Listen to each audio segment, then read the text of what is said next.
Noches, saludo con gran cariño al auditorio de Telefórmula, que en un momento se enlaza con los trabajos de esta emisión. Agradezco a quienes nos siguen a través de la radio y por supuesto nuestras plataformas de internet. Nuevo récord de contagios diarios de COVID en México. Estamos hablando de 33.626 nuevos contagios y no hay pruebas, no hay pruebas suficientes. De hecho, el día de hoy López-Gatell dijo, ¿sabe qué? Si no es absolutamente prioritaria la prueba, dé por hecho que tiene usted COVID, tanto que, bueno, pues se queda en su casa, se aísla, hace todo lo procedente. El director del IMSS, Zoé Robledo, afirmó que ante el creciente número de contagios por esta variante Omicron, las personas podrán tramitar su licencia médica a través de internet. La incapacidad será de 7 días para pacientes con síntomas y 5 para asintomáticos. Esto es lo que dio a conocer efectivamente el titular del IMSS. Le comento que, bueno, pues Sheffield, quien platicaba con nosotros el día de ayer, fue el que tuvo más contacto con el presidente, por lo menos públicamente, salió efectivamente negativo, lo cual celebramos. Hoy el presidente anuncia un cambio completo en su gabinete, importantes, efectivamente. Movimientos, Ariadna Montiel será la nueva secretaria de Bienestar, María del Rocío García Pérez pasa a ser la subsecretaria, Rogelio Jiménez Ponce, el que era titular de Fonatur, será subsecretario de la Secretaría de Comunicaciones y Transportes, y Javier May, quien era el titular de Bienestar, pasa a ocupar ni menos que Fonatur. Carlos Morán pasa a ocupar la titularidad del Aeropuerto Internacional de la Ciudad de México. Por cierto, le comento que han sido más de 300 vuelos cancelados en los últimos 6 días en el aeropuerto capitalino, una situación verdaderamente muy complicada. Citigroup informa que dejará de operar su negocio de banca de consumo y empresarial de Citibanamex en México, con lo cual, en pocas palabras, pone a la venta lo que fue el Banco Nacional de México. Toda la estructura lo pone a la venta, pedirá nueva licencia. En un momento más platicaremos con el director del Economista para que nos comparta su perspectiva, cómo ve el anuncio y hacia dónde se mueve efectivamente el banco, quién podrá ser el próximo dueño del Banco Nacional de México. El fiscal general de la República, dice una información publicada por el portal MX, está despidiendo a por lo menos 800 trabajadores mediante una serie de engaños y renuncias voluntarias. Es escandaloso que mientras el presidente va regañando al TEC de Monterrey por contratar en tales o cuales condiciones, el Estado despida a sus funcionarios y no los quiere indemnizar, quiere que le firmen la renuncia y ahí sí se van por su propia voluntad. Muy comentado, por cierto, en redes sociales a propósito del fiscal general de la República, la forma en que fue interpelado el presidente de la Suprema Corte de Justicia en un evento en la Iberoamericana por parte de la familia política del fiscal general de la República, pidiéndole en este caso su intervención. Yo entiendo que el ministro Saldívar pues no puede, a pesar de que es conmovedora la imagen, hacer algo de manera directa, pero bueno, ahí está la petición circulando en redes sociales. Es absolutamente conmovedor el testimonio. Le comento que otro asesinato, matan a otro alcalde, en este caso en Morelos, van 14 en lo que va del año, en lo que va de esta administración, según informa Etelec. Y bueno, pues el presidente de la República hoy reportó de manera directa, subrayo el buen criterio que han tenido de informar en esto. El presidente reportó de manera directa su temperatura, se midió el oxígeno, de tal manera que se han evitado las especulaciones y las críticas que este mismo gobierno tuvo con el primer contagio del presidente. Hacemos votos para que se mejore muy pronto. Pausa, volvemos. Hay muchas noticias el día de hoy, ya platicamos el tema de los contagios. Por cierto, la OMS dice que la mitad de los europeos de entrada quedarán contagiados con esta variante llamada Omicron, que ha sido un quebradero de cabeza impresionante. Ya ve todas las afectaciones que ha tenido en los últimos tiempos.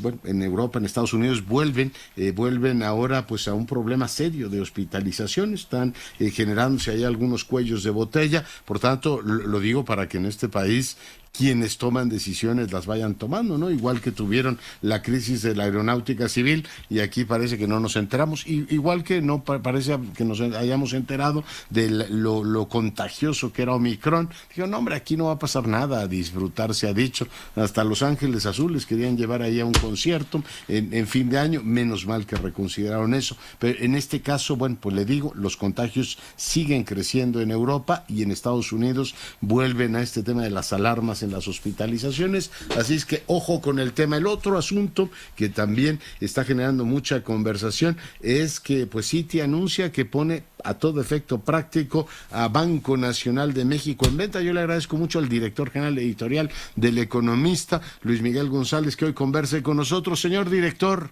bienvenido. Es un gusto estar con ustedes. Buenas noches. Oye, pues preguntarte, a mí por lo menos me resultó absolutamente sorprendente el anuncio de esta tarde. ¿Se lo estaban esperando ustedes que siguen este tema de las noticias corporativas y económicas, Luis Miguel? No. Había rumores incluso de otros bancos internacionales que podrían salir de México, pero no se mencionaba, estoy hablando a lo largo del último año, no se mencionaba a Citibanamex como un candidato obvio. Entonces yo diría, sí es una sorpresa, aunque si vemos los términos del anuncio, uno puede empezar a entender la lógica de la decisión, además de especular sobre otras cosas que no están en el texto del anuncio. Ya. Oye, la lógica es que Citi está en otro negocio y que pues en México era una cuestión residual, digo residual por el tamaño que tenía Banco Nacional de México, era muy importante, pero que no es, digamos, el centro, lo que llaman su core business, ¿no? Sí, y si vemos lo que ha venido anunciando Citi en el último, yo diría en el último año, en el último par de años, hay una especie de retirada estratégica de banca de consumo fuera de Estados Unidos. Es como si dijera, en el único país donde queremos tener la gama completa de Estados Unidos y en lo demás vamos a tener una presencia mucho más estratégica.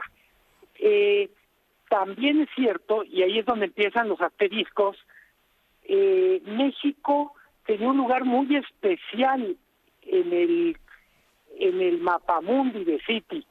Era, durante muchísimos años, fue el mercado más rentable fuera de Estados Unidos, alrededor del 10% de las ganancias del banco fuera, mejor dicho, alrededor del 10% de las ganancias totales del banco se generaban en México. En ese sentido no era una operación marginal. La otra cosa en ese contexto de México en el mapamundi, no solo es que generara muchas ganancias, sino hacía mucho sentido geográfico. Por cercanía, yo diría, en términos generales, era más fácil coordinar hasta por uso horario México de lo que era coordinar una operación que era la tercera en el mundo, que era Japón, por ejemplo. Mira.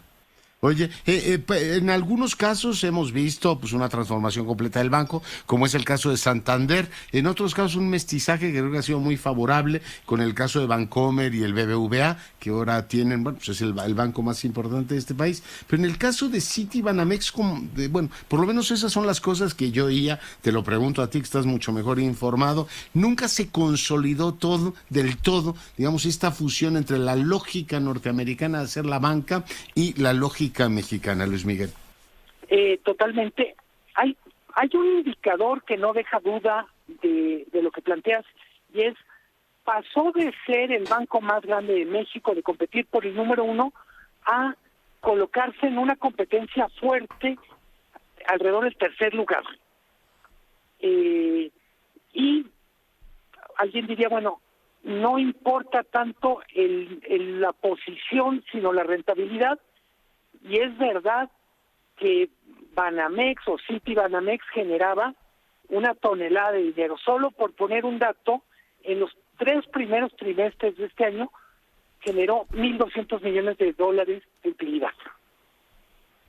Pues sí, no es nada despreciable. Oye, ahora entonces pues habrá que ver quién es el postor. ¿Quién tiene que autorizar esta operación? ¿La Comisión Nacional Bancaria y de Valores? En principio sí.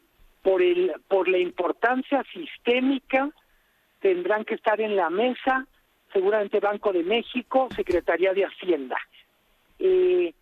Cuando hablo de importancia sistémica, estamos hablando de un banco que tiene 31,000 empleados, 1,278 sucursales, y que es 10% del mercado bancario en México. Una operación, si tomamos como referencia a cuánto compró Citi a principio de la administración de Fox, fueron $12,500 millones. Sí. Que fue la operación más grande que se había hecho, ¿no? Sí, estamos hablando de una operación que va a ser vista con lupa en todos los sentidos, que no genere un riesgo sistémico al sistema financiero, por poner un tema que ha estado de moda en los últimos meses, que pague impuestos, que puede ser una cantidad importante para el gobierno, y por otra parte... Porque aquella operación fue en bolsa, ¿verdad? Totalmente. Y bueno, por otra parte, tiene que ser una operación que haga sentido para el sistema financiero mexicano. Eso hace que no haya muchos tiradores. Primero, ¿cuántos grupos o personas podrían tener ese dinero y estar interesados en comprar un banco en México? Claro. Va a ser, desde mi punto de vista, Leonardo, también una prueba a muchas de las hipótesis que han circulado hoy sobre qué tanto la decisión tiene que ver con la 4T o no. Creo que mucho se va a ver en la medida en que veamos cuántos tiradores hay, cuánto apetito hay por entrar al sistema bancario mexicano en una posición tan relevante. Ya. Porque yo supongo que efectivamente autorizar la compra tendrá que tener por lo menos el beneplácito del Palacio Nacional, porque bueno, finalmente podría ser una buena historia para la 4T, es decir, un banco regresa a México y ni más ni menos que el Banco Nacional con un accionista importante. Habrá que ver cuál es. Podría uno pensar, estaba viendo las combinaciones, por supuesto es prematuro y lo tendrá que ver la autoridad que ve el tema de la competencia, que en este caso Banorte lo comprara. Yo no sé si se pudiera autorizar el que BBVA, que de todas maneras es un banco cuyo origen o cuya casa matriz está en España, comprara Citi o comprar la parte de Banamex, Luis Miguel. Es decir, por tamaños, ¿cuáles podrían descartarse? Yo creo que el único que por lo pronto y de manera casi automática quedaría descartado es BBVA. Ya es un jugador que en algunos mercados tiene arriba del 30%, le das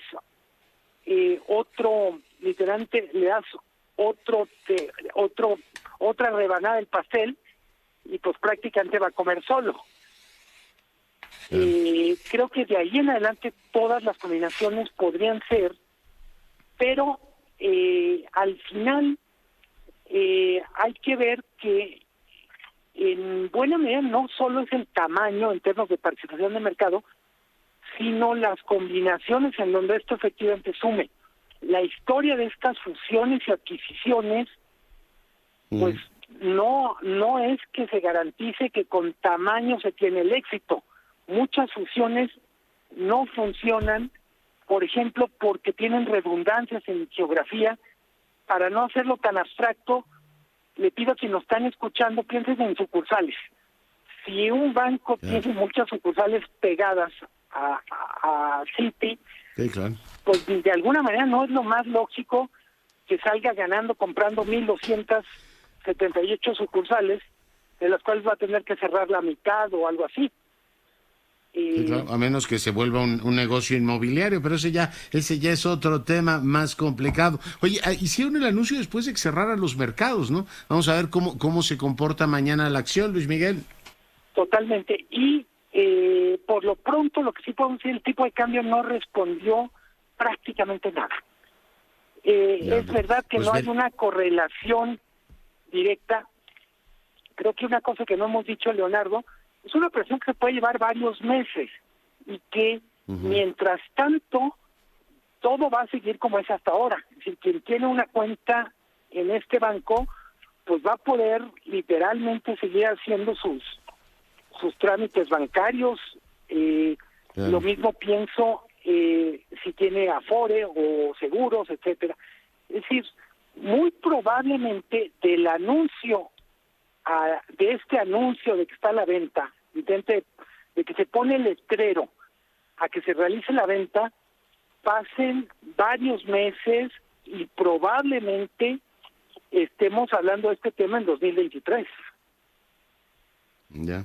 Pues interesante, efectivamente, lo seguiremos puntualmente y bueno, pues vamos a ver quién entrevista a Roberto Hernández en los próximos días. Alfredo Harp, será interesante ver qué dicen sobre esta pues puesta a la venta. Ellos en su momento, como tú recordabas, vendieron Banamex a los actuales socios. Pero bueno, te agradezco mucho que hayas estado esta noche con nosotros, director. Es un gusto, un abrazo, buenas noches. Gracias. Bueno, pues veremos, se pone el letrero, se vende el Banco Nacional de México. Seguimos, por supuesto, con la información. Me dice Aníbal Gutiérrez que Citi tiene el 12% de los activos de la banca múltiple, Bancomer, o sea, BBVA tiene el 22% y Santander el 15%. Hay que ver cómo estaba Norte también, ahí están entre los 5. Pues sí hubo un tiempo en que el Banco Nacional era el primer banco del país. Así es que, bueno, que seguimos, por supuesto, pendientes de este asunto que hoy ya, pues, es la nota, ¿no? Juan Antonio Jiménez, te saludo. Gracias, doctor. Muy buenas noches. En medio de gritos y peticiones, familiares de Alejandra Cuevas Morán pidieron al ministro presidente de la Suprema Corte de Justicia de la Nación, Arturo Saldívar, imparcialidad en la revisión de 2 amparos promovidos para lograr su liberación por las acusaciones del fiscal Alejandro Gertz Manero en relación al deceso de su hermano Federico.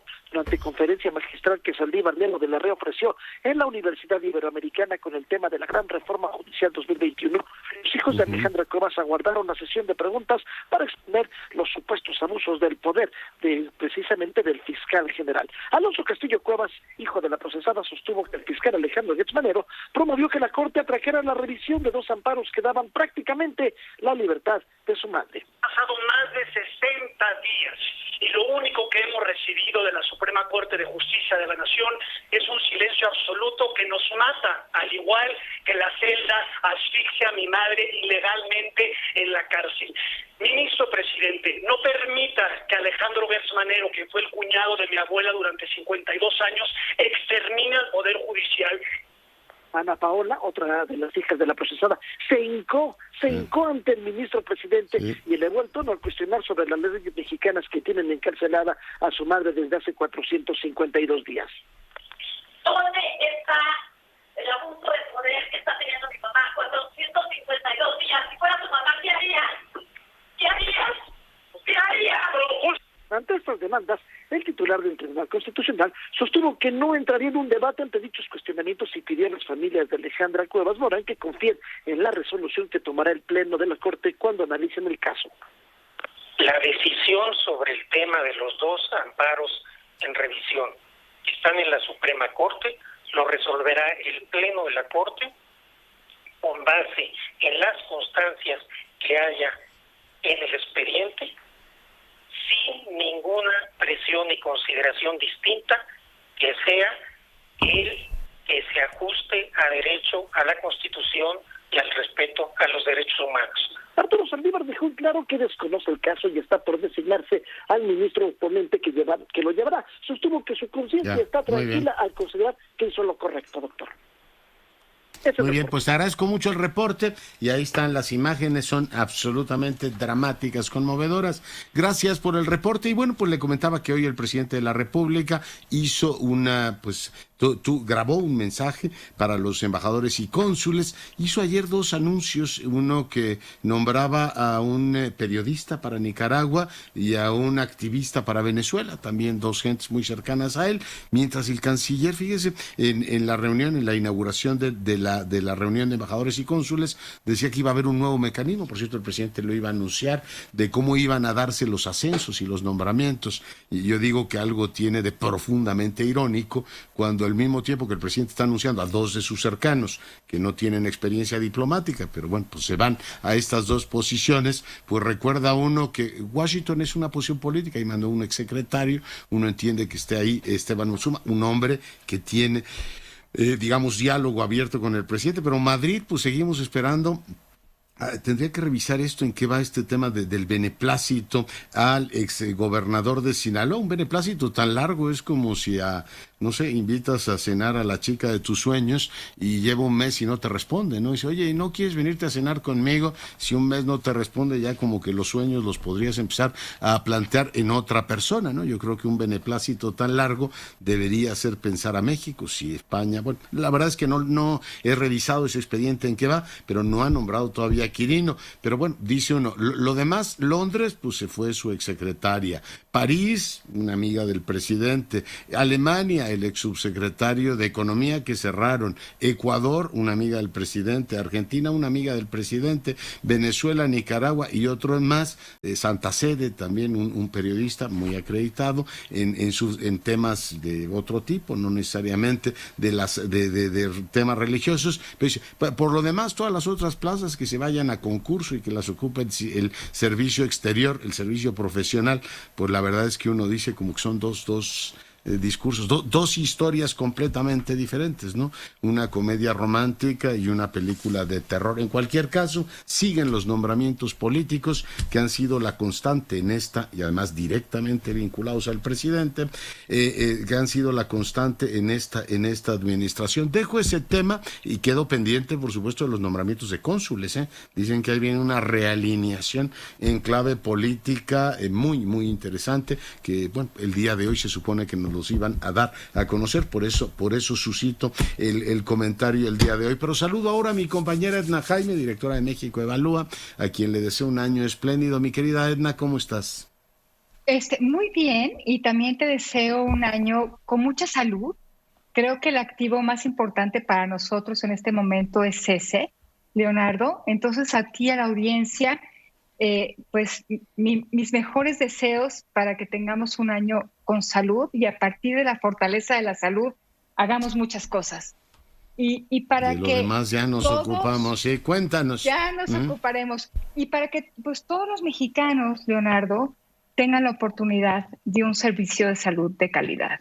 Entonces, decirles que pues desde México Evalúa vamos a estar trabajando de manera muy enfocada y muy enérgica y sustantiva en este tema, el derecho a la salud. Pero hoy te quiero hablar, Leonardo, sacamos un pequeño análisis sobre una alerta de gasolinazo. Es importante porque tiene que ver con las finanzas públicas.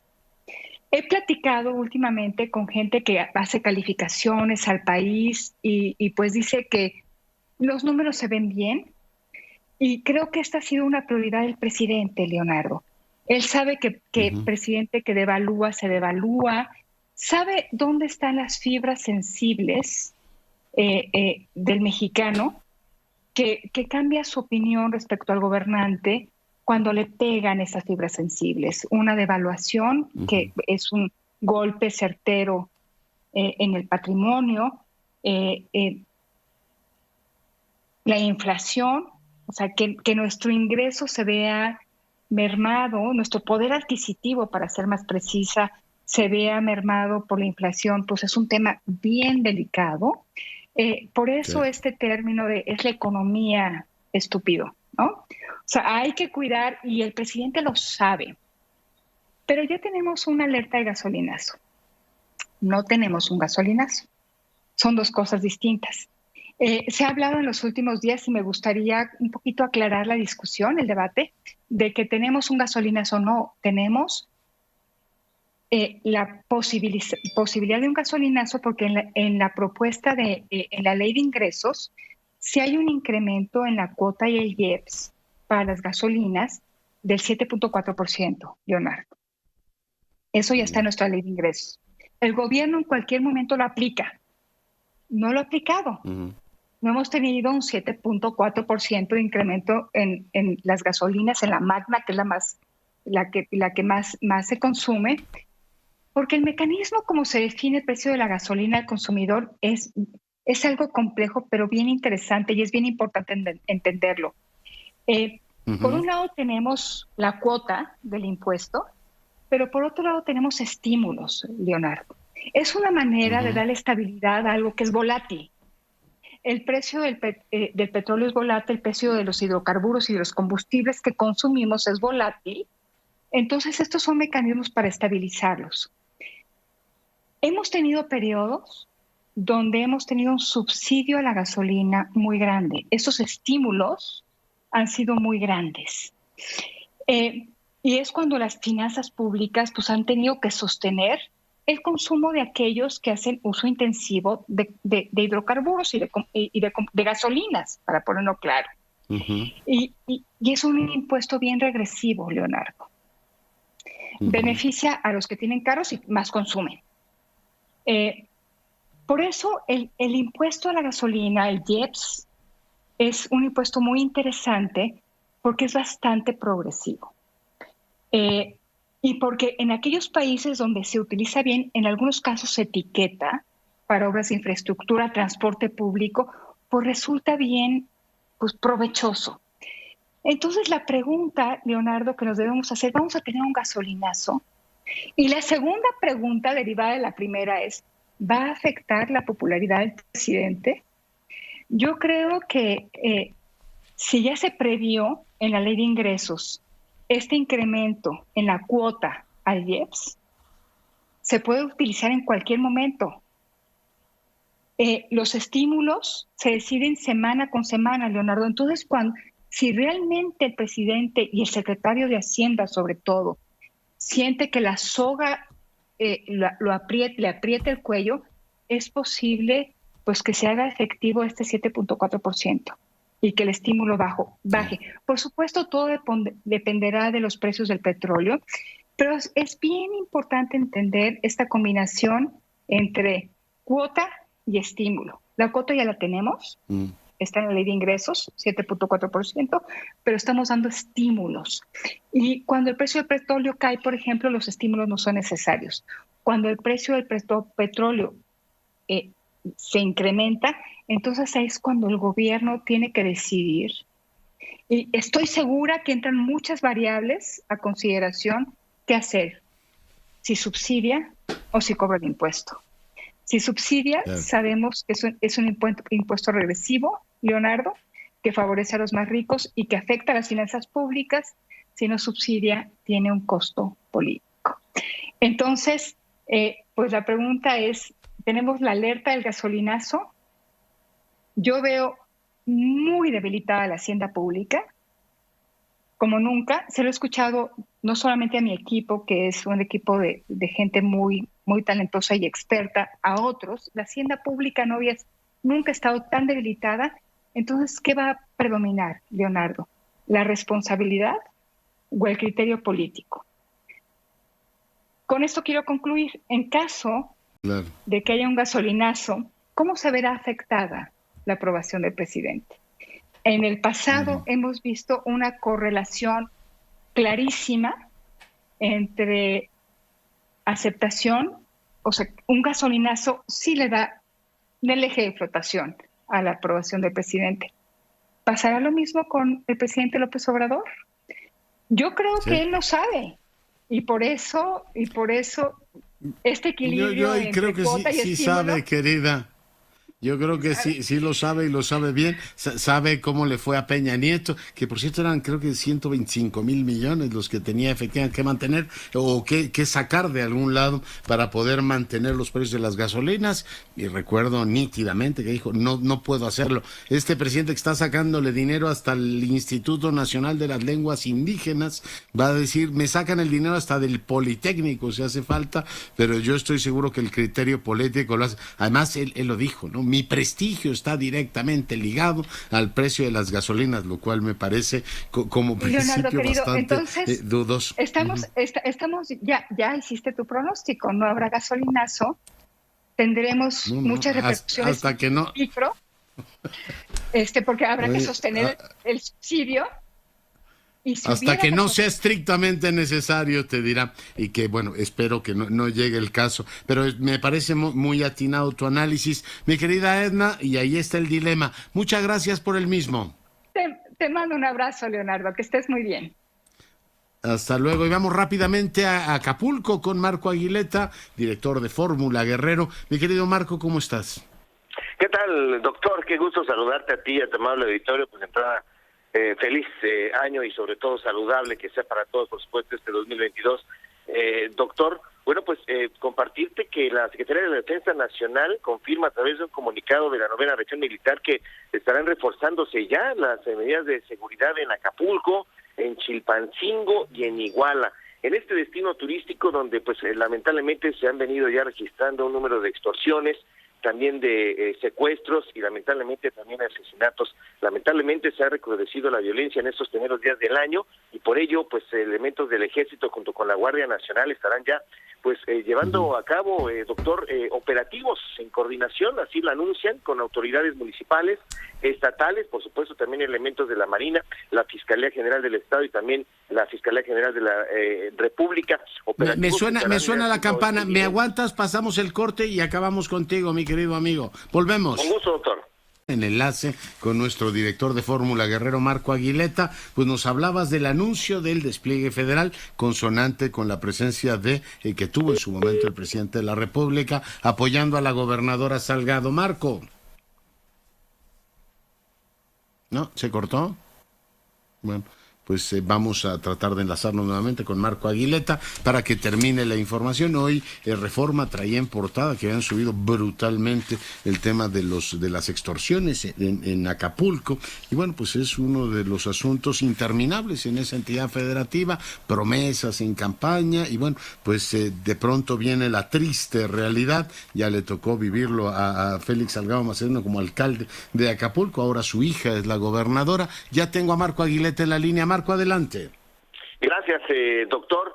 Nuevamente te saludo con gusto. Pues te informaba que se espera que cerca de 600 elementos, entre elementos del Ejército como de la Guardia Nacional, estarán ya arribando al puerto de Acapulco. Ya, de hecho, ya empezaron algunos operativos, elementos que estarán en coordinación con elementos estatales, obviamente con los elementos municipales, tanto de Acapulco, Chilpancingo e Iguala, así como elementos de la Fiscalía del Estado, elementos también de la Marina. Y es que estos 3 municipios que acabo de mencionar, doctor, pues están considerados en la lista de los 50 municipios del país que se encuentran hoy por hoy con altos índices de inseguridad. Aquí los empresarios en Acapulco se han quejado que la primera semana de este año pues ha empezado lamentablemente con algunos índices de violencia, algunos secuestros, también llamadas de extorsión a pequeños empresarios, a negocios, etcétera, y es por eso que piden justamente que sean reforzados estos operativos en la entidad. Hasta el momento, bueno, pues se están ya siendo evidentes estos operativos en Acapulco,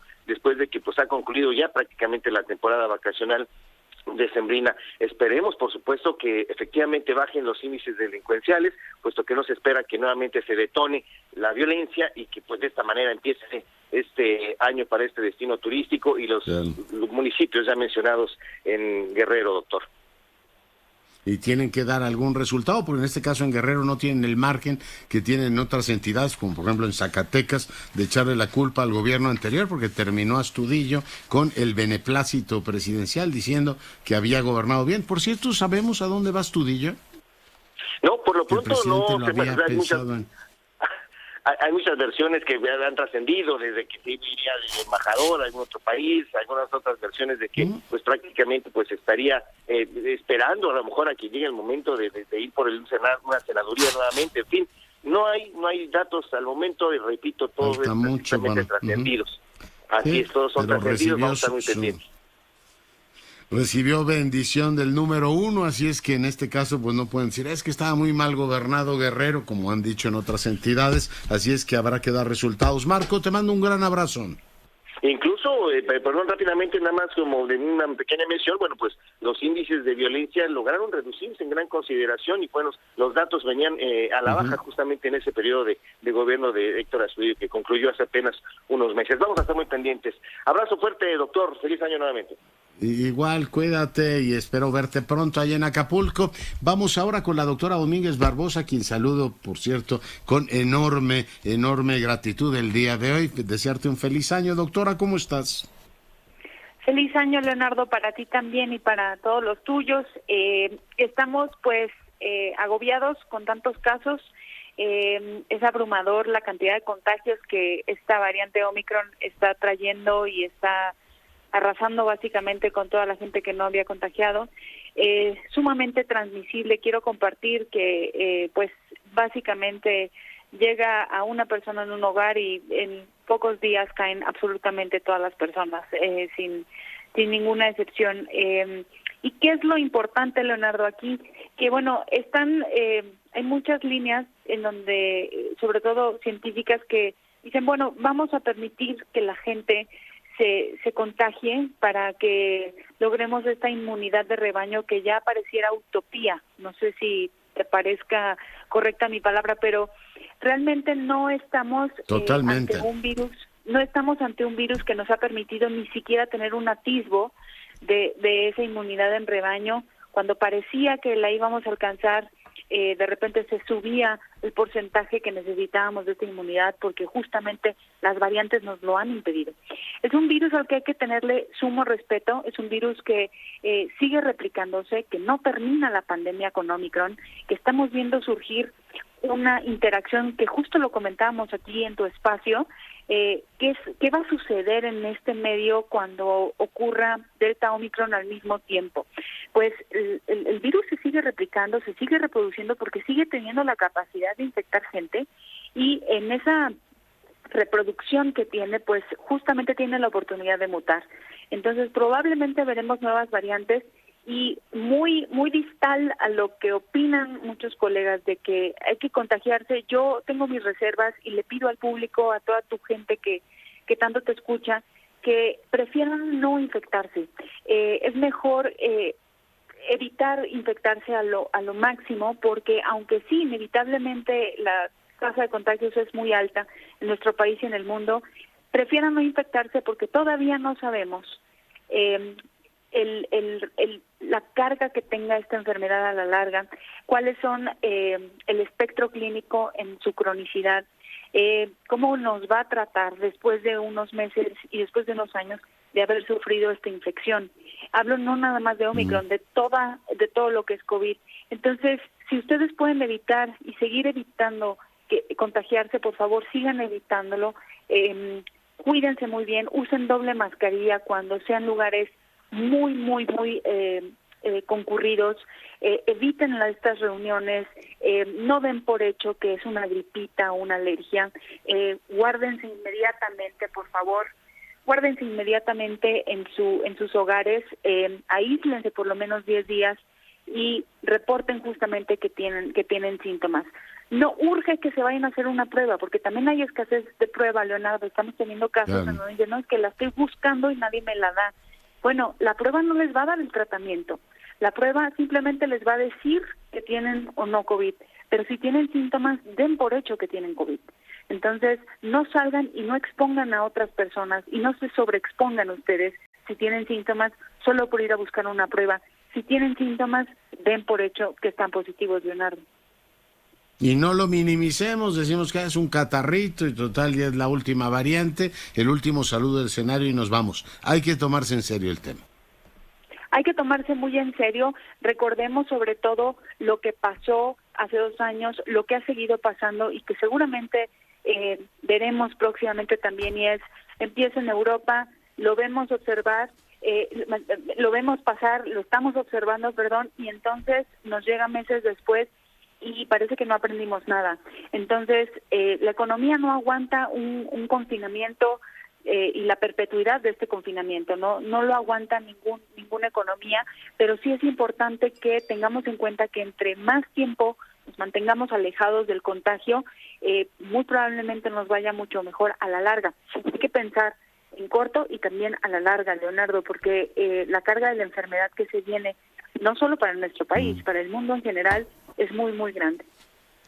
El largo COVID. Bueno, pues tomamos nota, doctora, y te agradezco mucho que hayas estado el día de hoy con nosotros. Que estén muy bien, por favor, cuídense mucho y pues feliz año para todos.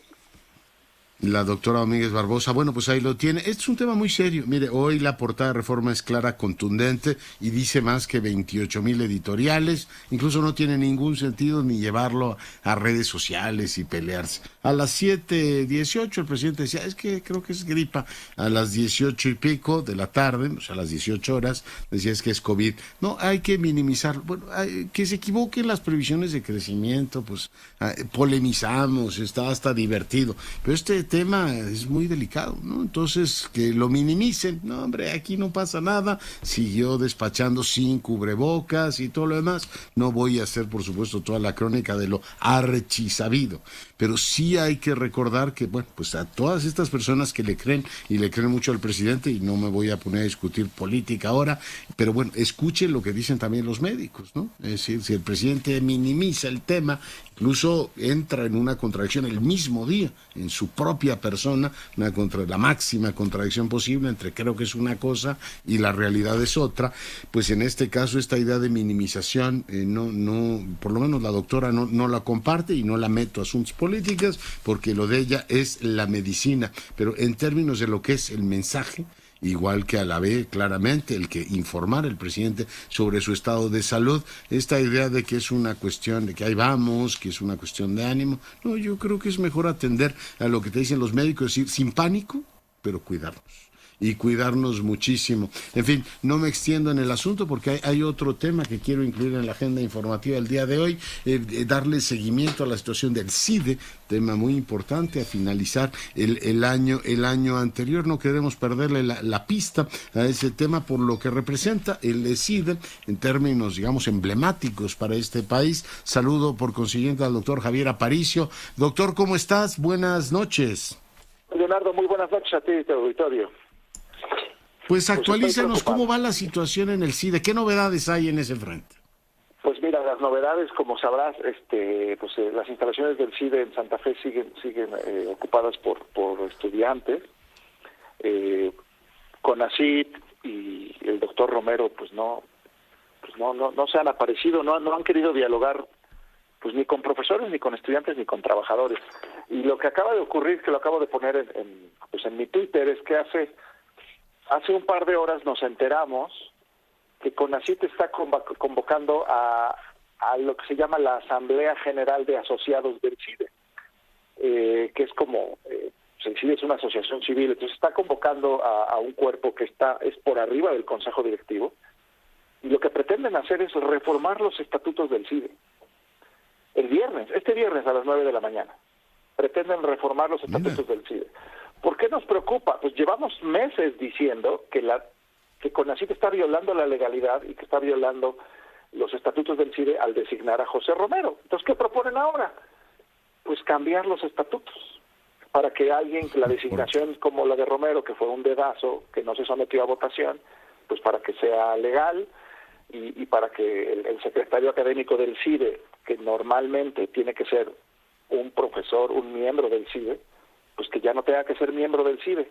Y la tercera es el CIDE tiene un consejo académico, ¿no? Un cuerpo colegiado donde están representadas cada división académica, y el cuerpo, la vida interna del CIDE pues es muy colegiada, tú la conoces. Bueno, pues la reforma propone quitarles facultades de voto al Consejo Académico del CIDE, para que en vez de ser un cuerpo colegiado que conozca y vote y apruebe reformas, programas docentes, estatutos, lo que quieren es que el Consejo Académico sea un cuerpo que conozca de los asuntos del CIDE, pero que ya no vote sobre los asuntos del CIDE. Para decirlo liso y los llano, quieren hacer los quieren hacer como una dirección general de agricultura, ¿no? O sea, básicamente esta reforma propone que el CIDE sea una subdirección de área del CONACYT, donde la directora del CONACYT pueda designar a quien quiera, y que el cuerpo colegiado máximo al interior del CIDE no tenga ninguna capacidad de voto, ninguna capacidad de decisión. Es un golpe a la médula del CIDE, ¿eh? O sea, estamos muy preocupados, nos acabamos de enterar de esto, parece que convocaron ayer o antier, y pues esto, a ver, bueno, y nuevamente, no solo es algo que atenta contra la vida misma del CIDE, como lo conocemos, preocupa para cualquier otro centro público de investigación del CONACYT. Pero ¿sabes qué No, más? claro, Es ilegal, ¿Qué? es ilegal, porque el estatuto del CIDE dice que para reformar los estatutos del CIDE, primero tiene que pasar por Consejo Académico y después llegar a Consejo Directivo y a Asamblea General. O sea, primero digamos que primero lo vota al interior y después se vota desde hacia arriba. No, Y oye, aquí lo que y pretende supongo que es después... quitarle esas facultades. Dice, pues ¿para qué? No, claro. Un espíritu, digamos, incluyente, diría después de una amplia consulta y deliberación, cambiamos esto. ¿Quiénes integran la Asamblea General de Asociados? La Asamblea General de Asociados son 8 personas, son los representantes del gobierno federal, Hacienda, Educación, el Fondo de Cultura Económica, el propio CONACYT, Banco de México, el Colegio de México, la Secretaría de Economía, la Secretaría de Energía. Entonces es un cuerpo Pero donde es igual que el Consejo Directivo o la Junta de Gobierno. Es superior, digamos, el Consejo Directivo tiene 14 integrantes porque está el INE, por ejemplo, hay consejeros a título personal. En la Asamblea General son digamos, los socios fundacionales del CIDE, que son representantes del gobierno federal, más el Colegio, más Banjico, más el Colegio de México. Y el fondo, ¿no? Sí. Y el Fondo de pues, Cultura Económica. Todo lo demás es gabinete, representaciones del gobierno federal. Pues ciertamente una convocatoria así con nocturna y sobre todo en el contexto que tiene ahora el CIDE es cuando menos inquietante. Doctor, ¿algún apunte más? No, pues nada, solo hacer un llamado, queremos sonar la alarma de aquí al viernes, a tratar de frenar esta reforma. Es una reforma ilegal a los estatutos, una más, y algo que sí pone, esta cosa si se aprueba por la vía de los hechos, mira, lo podremos impugnar legalmente, pero en lo que esto se impugna y se resuelve, el CIDE queda completamente, no sé cómo decirlo, colonizado e invadido por la discrecionalidad y el autoritarismo de CONACYT y de la doctora Álvarez Bulla. Lo digo así, sin cortapisa. Así está. Javier, pues te agradezco mucho que hayas estado esta noche con nosotros. A ti, buenas noches, Bernardo, gracias. Pendientes de este tema y bueno, por supuesto, le comento que hemos pedido de manera frecuente entrevista con CONACYT para escuchar, por supuesto, su punto de vista sobre este y otros asuntos. Le comento que el día de hoy el dólar 20,91, el euro 23,18, la bolsa americana de valores 53.061 unidades, FTSE Viva 1.272, la mezcla mexicana de exportación $75,76. Andrea Meraz, adelante. Doctor, muy buenas noches. Pues aquí en la Ciudad de México hay que hacer fila para todo, fila para obtener una vacuna contra COVID, fila para tener atención médica y fila para tener una constancia, una incapacidad. Hoy, pues, por hoy los capitalinos, los derechohabientes, pues han tenido que hacer estas largas filas de espera entre 4-6 horas en promedio. En el caso de las vacunas, fue para los menores de 15 a 17 años, donde hoy comenzó la jornada de vacunación. Serán 320,000 los jóvenes quienes van a poder tener esta segunda dosis de Pfizer como parte pues de la estrategia nacional de vacunación. Y en el caso de los derechohabientes, hoy pudimos notar largas filas fuera de las clínicas del Instituto Mexicano del Seguro Social, ya sea para tener una prueba de COVID o tener el trámite de la incapacidad. Y justo para el tema de tener una constancia que en el trabajo acredite una baja temporal del trabajador, pues habilitó el IMSS la prueba, esta plataforma para pedir la incapacidad es en línea y también esto permite que no se saturen las clínicas del instituto, doctor. Vaya. Bueno, pues te agradezco mucho el reporte y sí, estamos condenados a hacer colas, es parte de nuestro destino, nuestro derecho ciudadano a hacer colas y esperar tu turno. Gracias, Andrea, cuídate mucho y nos vamos. Le comento que, bueno, pues se volvió a rebasar el récord de contagios, cuídese muchísimo, no es un asunto menor, nos decía la doctora Domínguez Barbosa. Debemos hacer un esfuerzo por preservar a nuestra familia y, bueno, pues cuidarnos mucho, se lo pido como todos los días, rabiosamente felices. Nos vemos mañana.